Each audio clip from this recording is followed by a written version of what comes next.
بسم اللہ الرحمن الرحیم۔ ناظرین کرام، السلام علیکم ورحمۃ اللہ وبرکاتہ۔ جب فرعون اور اس کی قوم نے روشن نشانیوں کو جھٹلایا اور کسی طرح ایمان نہ لائے تو اللہ عز و جل نے فرعونیوں کو کئی سال کے قحط، پھلوں کی کمی اور فقر و فاقہ کی مصیبت میں گرفتار کر دیا۔ حضرت عبداللہ بن عباس اللہ تعالیٰ عنہما فرماتے ہیں، دیہات میں رہنے والے فرعونی قحط کی مصیبت میں گرفتار ہوئے اور شہروں میں رہنے والے آفات کی وجہ سے پھلوں کی کمی کی مصیبت میں مبتلا ہوئے۔ حضرت کعب رضی اللہ تعالیٰ عنہ فرماتے ہیں، ان لوگوں پر ایک وقت ایسا آیا کہ کھجور کے درخت پر صرف ایک ہی کھجور اگتی تھی۔ اللہ تعالیٰ نے ان پر یہ سختیاں اس لیے نازل فرمائیں تاکہ ان سے عبرت حاصل کرتے ہوئے وہ سرکشی اور عناد کا راستہ چھوڑ کر اللہ تعالیٰ کی بندگی کی طرف لوٹ آئیں، کیونکہ سختی و مصیبت دل کو نرم کر دیتی ہے اور آخرت کی طرف راغب کر دیتی ہے۔ لیکن فرعونی کفر میں اس قدر راسخ ہو چکے تھے کہ ان تکلیفوں سے بھی ان کی سرکشی بڑھتی ہی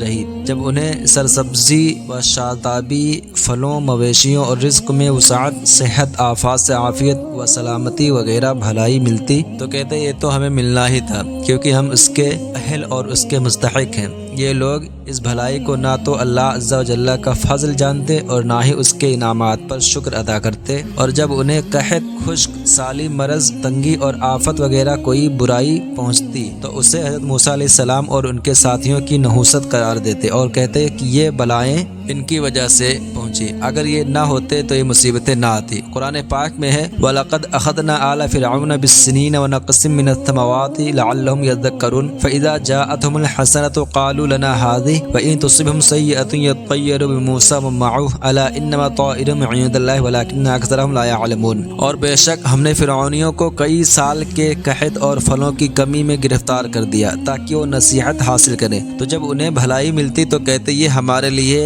ہے، اور جب برائی پہنچتی تو اسے موسیٰ اور ان کے ساتھیوں کی نحوست قرار دیتے۔ سن لو، ان کی نحوست اللہ ہی کے پاس ہے، لیکن ان میں اکثر نہیں جانتے۔ ایک بار فرعون نے اپنے درباریوں سے کہا، ذرونی اقتل موسیٰ ولیدع ربہ انی اخاف ان یبدل دینکم او ان یظہر فی الارض الفساد۔ مجھے چھوڑ دو تاکہ میں موسیٰ کو قتل کر دوں اور وہ اپنے رب کو بلا لے، بے شک مجھے ڈر ہے کہ وہ تمہارا دین بدل دے گا یا زمین میں فساد ظاہر کرے گا۔ فرعون جب کبھی حضرت موسیٰ علیہ السلام کو قتل کرنے کا ارادہ کرتا تو اس کی قوم کے لوگ اسے اس چیز سے منع کرتے، یہ وہ شخص نہیں ہے جس کا تجھے اندیشہ ہے، یہ تو ایک معمولی جادوگر ہے، اس پر ہم غالب آ جائیں گے۔ لیکن اگر اسے قتل کر دیا تو عام لوگ شبہ میں پڑ جائیں گے کہ وہ شخص سچا تھا، حق پر تھا، اور تم دلیل سے اس کا مقابلہ کرنے میں عاجز ہوئے اور جواب نہ دے سکے تو تم نے اسے قتل کر دیا۔ لیکن حقیقت میں فرعون کا یہ کہنا مجھے چھوڑ دو تاکہ میں حضرت موسیٰ علیہ السلام کو قتل کروں صرف دھمکی ہی تھی، کیونکہ اسے خود آپ علیہ السلام کے برحق نبی ہونے کا یقین تھا اور وہ جانتا تھا کہ جو معجزات آپ لے کر آئے ہیں وہ جادو نہیں ہے بلکہ اللہ تعالیٰ کی نشانیاں ہیں، اور وہ یہ سمجھتا تھا کہ اگر آپ علیہ السلام کو قتل کرنے کا ارادہ کیا تو خود ہی مارا جائے گا، کیونکہ اگر فرعون اپنے دل میں آپ کو برحق نبی نہ سمجھتا اور یہ نہ جانتا کہ ربانی تائیدیں جو آپ کے ساتھ ہیں ان کا مقابلہ ناممکن ہے تو وہ آپ علیہ السلام کو قتل کرنے میں ہرگز دیر نہ کرتا، کیونکہ وہ بڑا خوخار اور سفاک، ظالم اور بے درد تھا۔ ایک خواب کی وجہ سے جس نے بنی اسرائیل کے ہزاروں بچے قتل کروا دیے، آخر حضرت موسیٰ علیہ السلام کو شہید کرنے میں اسے کیا رکاوٹ تھی؟ وہی کہ دل میں آپ علیہ السلام کی صداقت جان چکا تھا۔ فرعون کی ہرزہ سرائی کر حضرت موسیٰ علیہ السلام نے اپنی قوم سے فرمایا، انی عذت بربی وربکم من کل متکبر لا یؤمن بیوم الحساب۔ میں تمہارے اور اپنے رب کی پناہ لیتا ہوں ہر اس متکبر سے جو حساب کے دن پر یقین نہیں رکھتا۔ آپ علیہ السلام نے فرعون کی سختیوں کے جواب میں اپنی طرف سے کوئی بڑائی والا کلمہ نہ فرمایا، بلکہ اللہ تعالیٰ کی پناہ اور اس پر بھروسہ کیا۔ یہی خدا شناسوں کا طریقہ ہے، اور اسی لیے اللہ تعالیٰ نے آپ علیہ السلام کو ہر ایک بلا سے محفوظ رکھا۔ جب حضرت موسیٰ علیہ السلام نے اللہ تعالیٰ سے پناہ طلب کی اور اس کے فضل و رحمت پر بھروسہ کیا تو اللہ تعالیٰ نے اس فتنے کو سرد کرنے کے لیے حضرت موسیٰ علیہ السلام کی حمایت میں ایک اجنبی شخص کو کھڑا کر دیا۔ یہ فرعون کا چچا زاد بھائی تھا، لیکن حضرت موسیٰ علیہ السلام پر ایمان لا چکا تھا اور اپنے ایمان کو فرعون اور اس کی قوم سے چھپا کر رکھتا تھا، کیونکہ اسے اپنی جان کا خطرہ تھا، اور یہی وہ شخص تھا جس نے حضرت موسیٰ علیہ السلام کے ساتھ نجات حاصل کی تھی اور ایک قول یہ ہے کہ وہ شخص اسرائیلی تھا اور اپنے ایمان کو فرعون اور آل فرعون سے مخفی رکھتا تھا۔ امام ابن جریر طبری رحمۃ اللہ علیہ نے پہلے قول کو راجح قرار دیا ہے۔ اس مومن نے کہا اتقتلون رجلا ان یقول ربی اللہ وقد جاءکم بالبینات من ربکم وان یک کاذبا فعلیہ کذبہ وان یک صادقا یصبکم بعض الذی یعدکم ان اللہ لا یہدی من هو مسرف کذاب یا قومی لکم الملک اليوم ظاہرین فی الارض فمن ینصرنا من بأس اللہ ان جاءنا قال فرعون ما اریکم الا ما ارا وما اہدیکم الا سبیل الرشاد۔ کیا تم ایک مرد کو اس بنا پر قتل کرنا چاہ رہے ہو کہ وہ کہتا کہ میرا رب اللہ ہے اور بے شک وہ تمہارے پاس تمہارے رب کی طرف سے روشن نشانیاں لے کر آیا ہے، اور اگر بالفرض وہ غلط کہتے ہیں تو ان کی غلط گوئی کا وبال انہی پر ہے، اور اگر وہ سچے ہیں تو جس عذاب کی وہ تمہیں وعید سنا رہے ہیں اس کا کچھ حصہ تمہیں پہنچ جائے گا۔ بے شک اللہ اسے ہدایت نہیں دیتا جو حد سے بڑھنے والا بڑا جھوٹا ہو۔ اے میری قوم، زمین میں غلبہ رکھتے ہوئے آج بادشاہی تمہاری ہے، تو اللہ کے عذاب سے ہمیں کون بچا لے گا اگر ہم پر آئے؟ فرعون بولا میں تو تمہیں وہی سمجھتا ہوں جو میں خود سمجھتا ہوں، اور میں تمہیں وہی بتاتا ہوں جو بھلائی کی راہ ہے۔ جب مرد مومن نے دیکھا کہ نرمی کے ساتھ نصیحت کرنے اور سامنے والے کے خیال کی رعایت کرنے کے باوجود یہ لوگ اپنے ارادے سے باز آتے نظر نہیں آ رہے، تو اس نے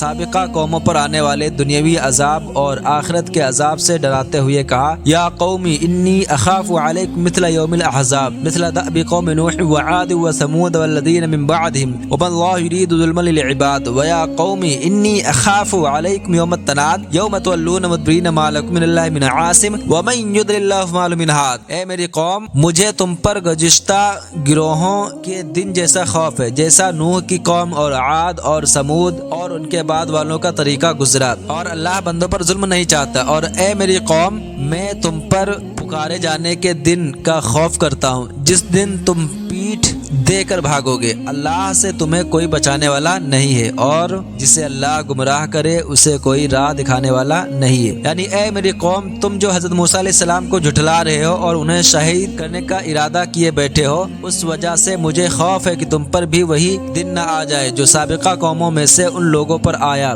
جنہوں نے اپنے رسولوں علیہ السلام کو جھٹلایا تھا، جیسا کہ حضرت نوح علیہ السلام کی قوم عاد اور سمود اور ان کے بعد والوں کے بارے میں اللہ تعالیٰ کا دستور گزرا ہے کہ وہ لوگ انبیاء کرام علیہ السلام کو جھٹلاتے رہے، اور ان میں سے ہر ایک کو اللہ تعالیٰ کے عذاب نے ہلاک کر دیا۔ اور اللہ تعالیٰ کی شان یہ ہے کہ وہ اپنے بندوں پر ظلم نہیں چاہتا اور گناہ کے بغیر ان پر عذاب نہیں فرماتا، اور ان پر حجت قائم کیے بغیر ان کو ہلاک نہیں کرتا، اور جب تم حرکتیں ہی عذاب پانے والی کرو گے تو ضرور تمہیں ان کی سزا ملے گی۔ اے میری قوم، میں تم پر اس دن کے عذاب کا خوف کرتا ہوں جس دن ہر طرف پکار مچی ہوئی ہوگی، اور اس دن تم پیٹ پھیر کر بھاگو گے، اور اس دن اللہ تعالیٰ کے عذاب سے تمہیں بچانے والا اور تمہاری حفاظت کرنے والا کوئی نہیں ہوگا۔ اور جو باتیں میں نے تمہارے سامنے کی ہیں ان کا تقاضا یہ ہے کہ تم اپنے ارادے سے باز آ جاؤ اور حضرت موسیٰ علیہ السلام پر ایمان لے آؤ۔ میں نے تمہیں ہر طریقے سے نصیحت کر دی ہے، اس کے بعد بھی اگر تم ہدایت حاصل نہیں کرتے تو تمہاری قسمت، کیونکہ جسے اللہ تعالیٰ گمراہ کر دے تو اسے نجات کی راہ دکھانے والا کوئی نہیں ہے۔ مرد مومن نے مزید کہا وَلَقَدْ جَاءَكُمْ يُوسُفُ مِنْ قَبْلُ بِالْبَيِّنَاتِ فَمَا زِلْتُمْ فِي الشَّكِّ مِمَّا جَاءَكُمْ بِهِ حَتَّى إِذَا هَلَكَ قُلْتُمْ لَن يَبْعَثَ اللَّهُ مِنْ بَعْدِهِ رَسُولًا كَذَلِكَ يُضِلُّ اللَّهُ مَنْ هُوَ مُسْرِفٌ مُرْتَابٌ الَّذِينَ يُجَادِلُونَ فِي آيَاتِ اللَّهِ بِغَيْرِ سُلْطَانٍ أَتَاهُمْ كَبُرَ مَقْتًا عِندَ اللَّهِ وَعِندَ الَّذِينَ آمَنُوا كَذَلِكَ يَطْبَعُ اللَّهُ عَلَى كُلِّ قَلْبِ مُتَكَبِّرٍ جَبَّارٍ۔ اور بے شک اس سے پہلے تمہارے پاس یوسف روشن نشانیاں لے کر آئے تو تم ان کے لائے ہوئے پر شک ہی میں رہے، یہاں تک کہ جب انہوں نے انتقال فرمایا تو تم نے کہا اب اللہ ہرگز رسول نہ بھیجے گا، اللہ یوں ہی اسے گمراہ کرتا ہے جو حد سے بڑھنے والا، شک کرنے والا ہو۔ وہ جو اللہ کی آیتوں میں بغیر کسی ایسی دلیل کے جھگڑا کرتے ہیں جو انہیں ملی ہو۔ یہ بات اللہ کے نزدیک اور ایمان لانے والوں کے نزدیک کس قدر سخت بیزاری کی ہے۔ اللہ ہر متکبر سرکش کے دل پر اسی طرح مہر لگا دیتا ہے۔ یعنی اے مصر والو، بے شک حضرت موسیٰ علیہ السلام سے پہلے تمہارے آباء و اجداد کے پاس حضرت یوسف علیہ السلام روشن نشانیاں لے کر آئے تو وہ ان کے لائے ہوئے دین حق میں شک ہی کرتے رہے، یہاں تک کہ جب انہوں نے انتقال فرمایا تو تمہارے آباء و اجداد نے کہا اب اللہ تعالیٰ ہرگز کوئی رسول نہ بھیجے گا۔ یہ بے دلیل بات تمہارے پہلے لوگوں نے خود گڑھی تاکہ وہ حضرت یوسف علیہ السلام کے بعد آنے والے انبیاء کرام علیہ السلام کی تکذیب کریں، یعنی ان کو جھوٹا کہیں اور انہیں جھٹلائیں تو وہ کفر پر قائم رہے۔ حضرت یوسف علیہ السلام کی نبوت میں شک کرتے رہے اور بعد والوں کی نبوت کے انکار کے لیے انہوں نے یہ منصوبہ بنا لیا کہ اب اللہ تعالیٰ کوئی رسول ہی نہ بھیجے گا۔ یاد رکھو، جس طرح تمہارے آباء و اجداد گمراہ ہوئے، اسی طرح اللہ تعالیٰ ہر اس شخص کو گمراہ کرتا ہے جو حد سے بڑھنے والا اور ان چیزوں میں شک کرنے والا ہو جن پر روشن دلیلیں شاہد ہیں، اور حد سے بڑھنے والے شک کرنے والے وہ لوگ ہیں جو اللہ تعالیٰ کی آیتوں کو جھٹلا کر اور ان پر اعتراضات کر کے جھگڑا کرتے ہیں، اور ان کا یہ جھگڑا کسی ایسی دلیل کے ساتھ نہیں ہوتا جو انہیں اللہ تعالیٰ کی طرف سے ملی ہو، بلکہ محض آباء و اجداد کی اندھی تقلید اور جاہلانہ شبہات کی بنا پر ہوتا ہے، اور یہ جھگڑا اللہ تعالیٰ اور ایمان لانے والوں کے نزدیک انتہائی سخت بیزاری کی بات ہے۔ اور جس طرح ان جھگڑا کرنے والوں کے دلوں پر مہر لگا دی، اسی طرح اللہ تعالیٰ ہر متکبر سرکش کے دل پر مہر لگا دیتا ہے کہ اس میں ہدایت قبول کرنے کا کوئی محل باقی نہیں رہتا۔ فرعون نے جب دیکھا کہ یہ شخص تو ایسی گفتگو کر رہا ہے جس کی وجہ سے لوگوں کے دل اس کی طرف مائل ہو رہے ہیں اور لوگ اس کی بات کو درست سمجھ رہے ہیں، تو اس نے موضوع ہی تبدیل کر دیا اور لوگوں کو مطمئن کرنے کے لیے مکاری اور چال بازی کے طور پر اپنے وزیر حامان کو کہنے لگا، یا حامان ابلی اسرح لعلی ابلغ اسباب السماوات فاطلع الی الہ موسیٰ وانی لأظنہ کاذبا وکذلک زین لفرعون سوء عملی وصد عن السبیل وما کید فرعون الا فی تباب۔ اے حامان، میرے لیے اونچا محل بنا، شاید میں راستوں تک پہنچ جاؤں، آسمان کے راستوں تک، تو موسیٰ کے خدا کو جھانک کر دیکھوں، اور بے شک میرے گمان میں تو وہ جھوٹا ہے۔ اور یوں ہی فرعون کی نگاہ میں اس کا برا کام خوبصورت بنا دیا گیا اور وہ راستے سے روکا گیا، اور فرعون کا داؤ ہلاکت میں ہی تھا۔ یعنی اے حامان، میرے لیے آسمان کے راستوں تک ایک اونچا محل بناؤ، میں اس پر چڑھ کر دیکھوں گا، شاید میں آسمان پر جانے والے راستوں تک پہنچ جاؤں اور وہاں جا کر حضرت موسیٰ علیہ السلام کے خدا کو جھانک کر دیکھوں۔ میرے گمان کے مطابق میرے علاوہ کسی اور خدا کے وجود کا دعویٰ کرنے میں موسیٰ علیہ السلام جھوٹے ہیں۔ یہ بات بھی فرعون نے اپنی قوم کو فریب دینے کے لیے کہی، کیونکہ توحید اور رسالت کی حقانیت کئی انداز میں اس پر آشکار ہو چکی تھی۔ اللہ تعالیٰ ارشاد فرماتا ہے کہ اسی طرح فرعون کی نگاہ میں اس کا برا کام یعنی اللہ تعالیٰ کے ساتھ شرک کرنا اور اس کے رسول کو جھٹلانا خوشنما بنا دیا گیا، اور شیطانوں نے وسوسے ڈال کر اس کی برائیاں اس کی نظر میں بھلی کر دکھائیں اور وہ ہدایت کے راستے سے روک دیا گیا۔ اور حضرت موسیٰ علیہ السلام کی نشانیوں کے مقابلے میں فرعون کے مکر و فریب نقصان اور ہلاکت کا شکار ہوئے، اور وہ اپنے کسی داؤ میں کامیاب نہ ہوگا۔ نوٹ: حامان کو محل بنانے کا حکم دینے والا واقعہ سورہ قصص کی آیت نمبر 38 میں بھی مذکور ہے۔ جب مرد مومن نے دیکھا کہ فرعون کوئی معقول جواب نہیں دے سکا تو اس نے دوبارہ اپنی قوم سے بڑے مؤثر انداز میں فرمایا اور لوگوں کی غفلت کے سب سے بڑے سبب یعنی دنیا سے محبت کی طرف توجہ دلا کر دل نشین انداز میں انہیں نصیحت کی کہ یہ دنیاوی زندگی فانی و معمولی ہے، جس کی چکا چوند سے متاثر ہو کر تمہیں حق کی حقیقی روشنی نظر نہیں آ رہی۔ اس فانی دنیا میں دل نہ لگاؤ، حقیقی زندگی اور جائے قرار تو آخرت کی کامیاب زندگی ہے جو ہمیشہ آباد باقی رہنے والی ہے، جسے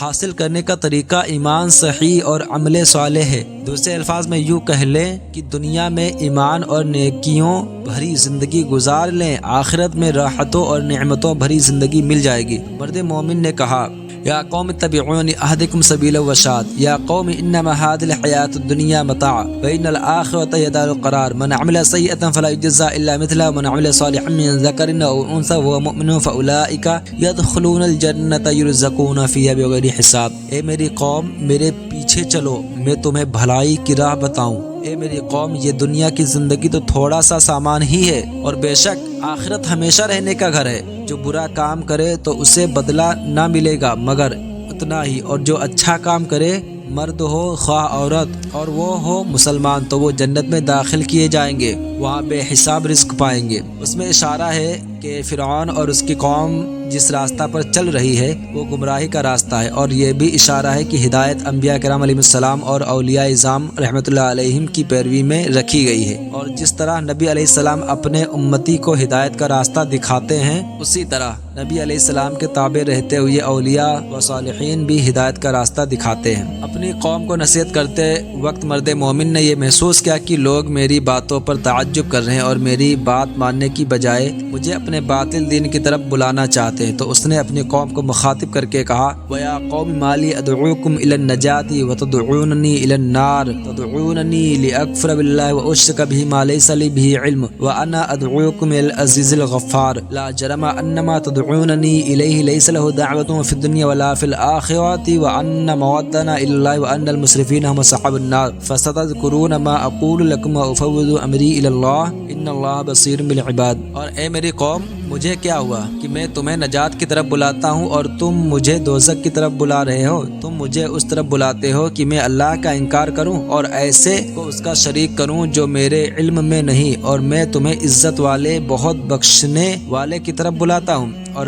آپ ہی ثابت ہوا کہ جس کی طرف تم مجھے بلا رہے ہو اس کو بلانا کہیں کام کا نہیں، دنیا میں نہ آخرت میں، اور یہ کہ ہمارا پھرنا اللہ کی طرف ہے، اور یہ کہ حد سے گزرنے والے ہی دوزخی ہیں۔ تو جلد ہی تم وہ یاد کرو گے جو میں تم سے کہہ رہا ہوں، اور میں اپنے کام اللہ کو سونپتا ہوں، بے شک اللہ بندوں کو دیکھتا ہے۔ یعنی تم عجیب لوگ ہو کہ میں تمہیں ایمان اور طاعت کی تلقین کر کے جنت کی طرف بلاتا ہوں اور تم مجھے کفر و شرک کی دعوت دے کر جہنم کی طرف بلا رہے ہو۔ تم مجھے اس بات کی طرف بلاتے ہو کہ میں اس اللہ تعالیٰ کا انکار کر دوں جس کا کوئی شریک نہیں، اور معبود ہونے میں ایسے کو اس کا شریک کروں جس کے معبود ہونے پر کوئی دلیل ہی نہیں، اور میں تمہیں اس اللہ کی طرف بلا رہا ہوں جو عزت والا اور توبہ کرنے والے کو بہت بخشنے والا ہے۔ اور یہ بات ثابت ہوتی ہے کہ تم مجھے جس جھوٹے معبود کی عبادت کی طرف بلا رہے ہو اس کی عبادت کرنا دنیا اور آخرت میں کہیں کام نہ آئے گا، اور یاد رکھو کہ ہمیں مرنے کے بعد اللہ تعالیٰ کی طرف لوٹ کر جانا ہے، وہ ہمیں ہمارے اعمال کی جزا دے گا، اور یہ بھی یاد رکھو کہ کافر ہمیشہ کے لیے جہنم میں جائیں گے۔ اگر میری باتیں ابھی تمہارے دل پر نہیں لگتی، لیکن عنقریب جب تم پر عذاب نازل ہوگا تو اس وقت تم میری نصیحتیں یاد کرو گے، مگر اس وقت کا یاد کرنا کچھ کام نہ دے گا۔ یہ سن کر ان لوگوں نے اس مومن کو دھمکی دی کہ اگر تم نے ہمارے دین کی مخالفت کی تو ہم تمہارے ساتھ برے طریقے سے پیش آئیں گے۔ اس کے جواب میں اس نے کہا، میں اپنا معاملہ اللہ تعالیٰ کو سونپتا ہوں،